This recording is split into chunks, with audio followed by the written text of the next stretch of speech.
96% sur Rotten Tomatoes pour cette merde?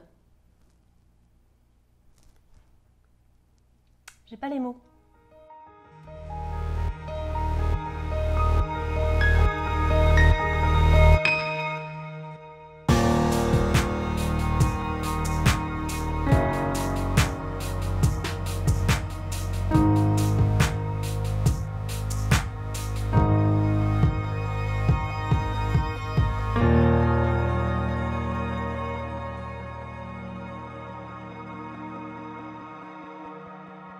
Vous l'aurez remarqué, je parle très peu d'horreur sur cette chaîne. Principalement parce que j'en regarde peu, et surtout parce que je suis une grosse flippette. Mais s'il y a bien un truc qui me fait particulièrement marrer, ce sont les films d'horreur qui ratent leurs ambiances. Et ça a été définitivement le cas de celui-ci. Bonjour à tous, je suis Noémie, bienvenue sur Horizon Universe.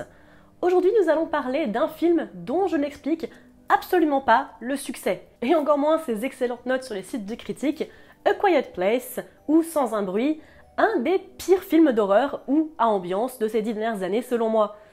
Par là même, nous allons faire un petit détour vers la suspension de l'incrédulité, un concept qu'on me rabâche sans cesse pour expliquer les scénarios pourris de Red Rising ou de Covenant. Donc, let's go.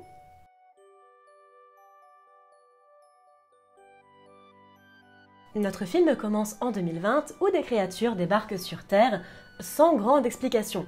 Elles sont aveugles, ont une peau ultra blindée et une ouïe surdéveloppée. Je me dois de faire déjà une petite pause parce que le réalisateur, John Krasinski, a déclaré que leur planète aurait explosé et qu'ils seraient arrivés sur Terre sur un fragment de leur planète en mode astéroïde.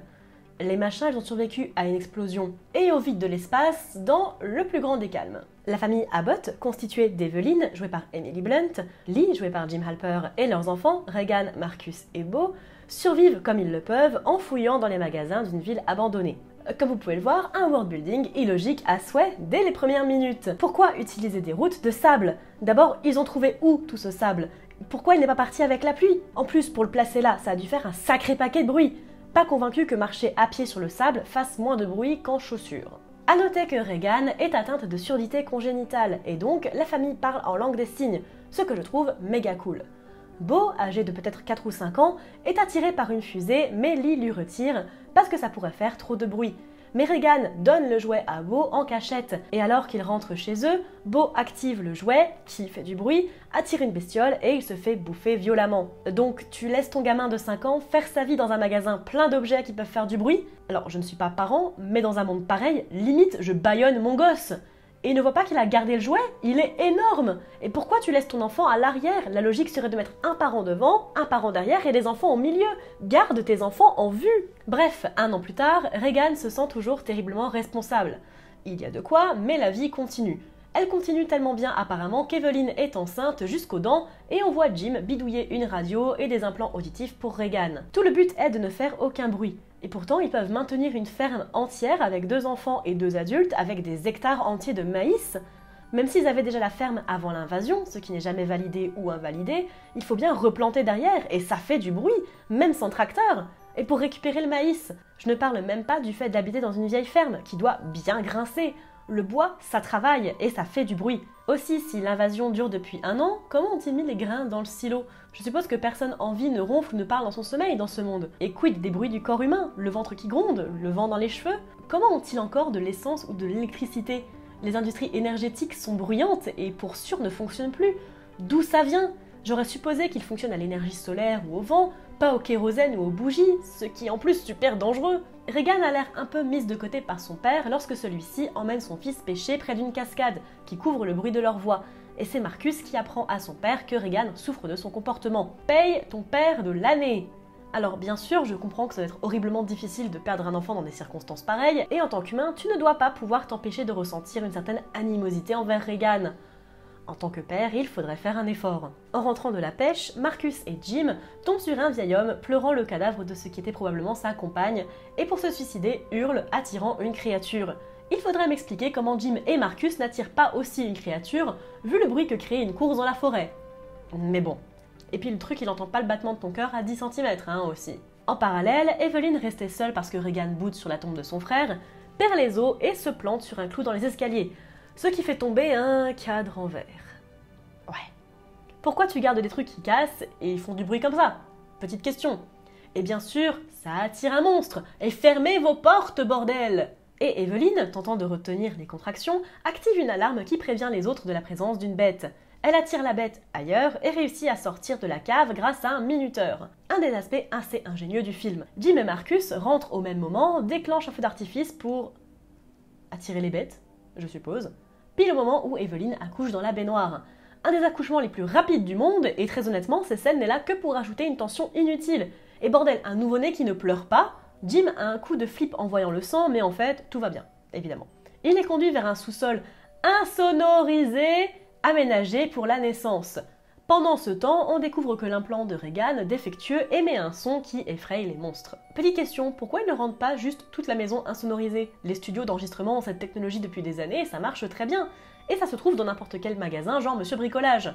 Genre, les mecs ont des armes mais pas de carton à œufs. En plus, ils montrent bien qu'il y a un semblant d'idée avec la chambre du bébé. D'ailleurs, ils font un bébé, donc ils ont réussi à faire le gosse sans bruit. Et un bébé, ça fait du bruit. Beaucoup. Tout le temps. Dans ce monde, avoir un bébé, c'est la mort assurée instantanée. C'est si bête!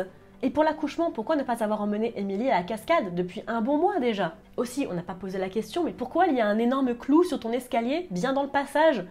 Personne n'a jamais trébuché dessus avant? Et je ne parle même pas de la mort de Jim. Pourquoi ne pas avoir gardé le jouet qui a tué ton fils pour ton service de distraction au lieu de te sacrifier? Ça me paraît très logique que chaque personne ait en permanence un gris-gris ou un gadget à allumer pour le balancer à l'approche des monstres.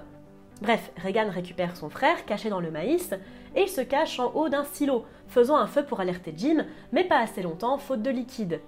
Jim part à leur recherche et Evelyn, épuisée, s'endort, mais se réveille bientôt, entourée d'eau, un monstre ayant pété un tuyau ou honnêtement j'en sais rien. Elle prend son bébé et se cache derrière de l'eau qui coule pour cacher les bruits du bébé. Qu'est-ce que je disais? Regan décide d'être débile et de descendre dans le silo, mais avant de mettre au point son plan, Marcus tombe dedans et Regan, en tentant de le sauver, manque de s'étouffer.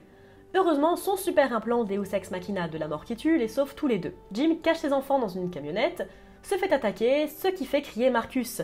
Regan éteint son implant, gêné par un bruit strident, entraînant la mort de Jim, qui se sacrifie pour sauver ses enfants. Une des morts honnêtement les plus stupides que j'ai pu voir au cinéma. Marcus desserre le frein à main et ils rejoignent la ferme, où Evelyn a pu assister à la mort de son compagnon via les caméras, et il se cache dans la cave. Le monstre revient dans la cave encore une fois, et la créature, réagissant bizarrement devant le matériel de Jim, Regan se rend compte que son implant peut être leur point faible. Je veux dire, bien sûr que les monstres sont sensibles à certains sons, c'est tout le principe. Comment les militaires ou les scientifiques n'y ont pas pensé en un an? Dès le premier jour, cette solution aurait dû être abordée. Ce Deus Ex Machina est tellement nul. Et ils se font shotgun, à quel moment ils survivent à une attaque de char ou d'armurerie lourde? Elle le remet en marche et l'approche d'un micro, amplifiant le bruit créé. La nature expose la chair de sa tête, permettant à Evelyn de la one-shot, ce qui attire de nouvelles bêtes, mais elles sont maintenant trop badass, possédant le pouvoir du son, le film se coupant sur les deux femmes se préparant à l'assaut.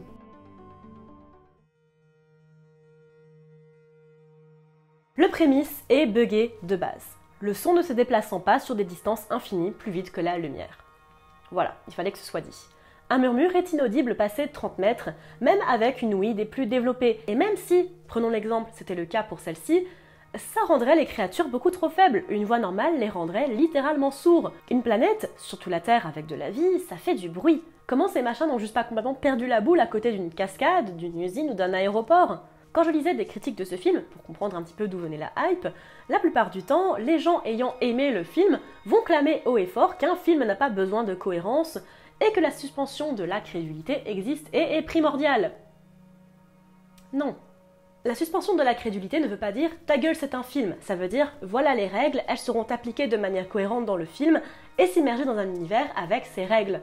Dans Harry Potter, on te dit que la magie existe et que Wingardium Leviosa fait voler des objets.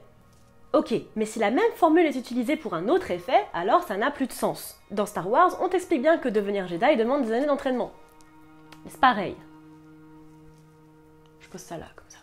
Un clou au milieu d'un escalier ou le fait de faire croire que planter du maïs ne fait aucun bruit n'est pas de la suspension de la crédulité. C'est stupide. Personne ne demande à ce qu'un film ou un livre soit un recueil de physique, mais de suivre les règles établies à sa base. On ne demande pas d'être réaliste ou de faire sens, mais d'être cohérent dans l'histoire avec les règles de l'univers de l'histoire. Tout le monde se fiche qu'un plombier moustachu sauve une princesse des mains d'une tortue death metal. Mais quand un canon est lancé, ça tue le plombier, les Koopas et les Oompas, donc le monde fait sens. Arrêtez par pitié de dire c'est juste un film, et dites ce que vous pensez vraiment. J'ai aimé le film et je me fous de ses incohérences et ses problèmes. Merci. Et bah merci à tous d'avoir suivi cette très courte vidéo.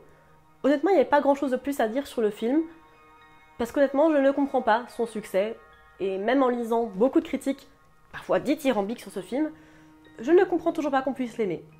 Donc voilà, c'était mon avis sur A Quiet Place / Sans un bruit. J'espère qu'il vous aura plu.